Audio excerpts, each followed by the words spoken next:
జగన్ పై TDP రాష్ట్ర కార్యనిర్వాహక కార్యదర్శి హరిప్రసాద్ ఫైర్ అయ్యారు. జగన్ పాలనలో ఏపీ గంజాయి హబ్ గా తయారైందన్నారు. ఆయన పాలన వల్లే రాష్ట్రం ఆర్థిక దోపిడీకి గురైందని విమర్శలు గుప్పించారు. దేశంలో ఎక్కడా గంజాయి పట్టుబడ్డ దానికి మూలాలు ఏపీలో ఉండడం సిగ్గుచేటన్నారు. గంజాయి స్మగ్లింగ్ సంబంధించి డబ్బంతా తాడేపల్లికి తరలిపోతుందని కడప జిల్లా మీడియా సమావేశంలో ఆయన ఆరోపించారు. నిరుద్యోగులను మరొకసారి వంచడానికి జగన్మోహన్ రెడ్డి సిద్ధమయ్యాడు. మొన్న 6,000 చిల్లర డిఎస్సిని వదలడము అది దగా డిఎస్సి.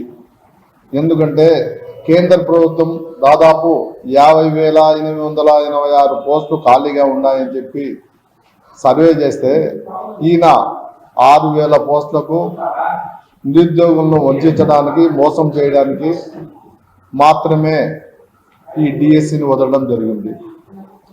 అదేవిధంగా గతంలో ఆయన ప్రతి సంవత్సరం జాబ్ క్యాలెండర్ పెట్టాము, దాదాపు 2.5 లక్షల ఉద్యోగాలు ఇస్తారని.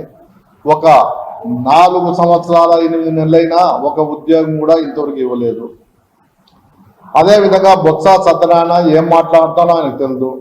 ఆయన అన్ని ఉద్యోగాలు ఇన్ని ఉద్యోగాలు లాస్ట్ 6 ఉద్యోగాలు చేశాడు. అవి కూడా ఎలక్షన్ ముందు నిరుద్యోగులు మోసం చేసేదానికి. ఎందుకంటే ఆ టైం లోపల ఎటువంటి పరిస్థితుల్లో ఇవ్వలేడు. రేపు రాబో తెలుగుదేశం ప్రభుత్వమే ఇచ్చేది. అప్పుడు ఖచ్చితంగా ఎన్ని వేకెన్సీలు ఉన్నాయో అన్ని వేకెన్సీలకు మా ప్రభుత్వం ఆ దినం డిఎస్సి వదులుతుంది. డిఎస్సిలో అందరికి కూడా ఉద్యోగాలు కల్పిస్తాం. ఈరోజు జగన్మోహన్ రెడ్డి ఈ రాష్ట్రాన్ని అధోగతి పాలు చేశాడు.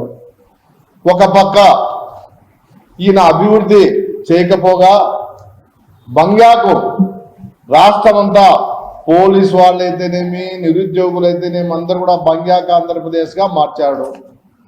దేశంలో ఎక్కడైనా బంగ్లాకు దొరికిందంటే దాని మూలాలు ఆంధ్రప్రదేశ్లో ఉన్నాయి.